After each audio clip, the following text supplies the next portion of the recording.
Hello everyone! Ito guys, magluto tayo ng pako, salad na pako, pero may iba akong paraan. Hindi ako maglagay ng tubig. Ito, ilaga muna natin siya, lapuhan muna, lapuhan. Ito, ilagay natin diretso sa kawali. Pero may, yan. Pusa kasi siya guys. Magtubig yan. Diba? Ayan na guys, takipan lang natin to guys. Yan ang gawin natin, takipan. Maghintay tayo na kumulo siya. Ayan guys, nakatikip na yan ha. Pero wala siyang tubig. Hindi ko lalagyan ng tubig. Ito na guys, tingnan natin yung ating nilaga. Yan na, diba guys, kahit wala siya, hindi nyo lalagyan ng tubig. Kusa kasi siya guys, nagtutubig.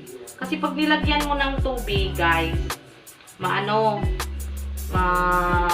sobrang lata. Ito tama lang po, tingnan mo, ang kalabasan, diba? Yan ang way ng paglaga po ng pako. Yan. Okay. Tingnan natin kung malambot na siya guys, ito na guys. Luto na. Tama na to siya. Pagkalaga na pako. Basta mahina lang ang apoy mga guys.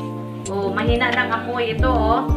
Tama na siya. Basta wag kayong maglagay ng tubig pag kayo ay malapwa ng pako. Wag kayong maglagay ng tubig. Basta hayaan nyo po mag-observe yan. Ayan na, okay na to guys. Ito na ang ating pako. Tingnan nyo guys, ang ganda, kaya hindi siya nagtutubig. Kaya ang ganda niya, tingnan, diba guys? Diba? Ang ganda, diba? Ito guys, ilagay na natin ang ating kamatis, sibuyas. Yan, ganyan lang guys. Ihalo-halo lang natin. Tapos, kunting paminta.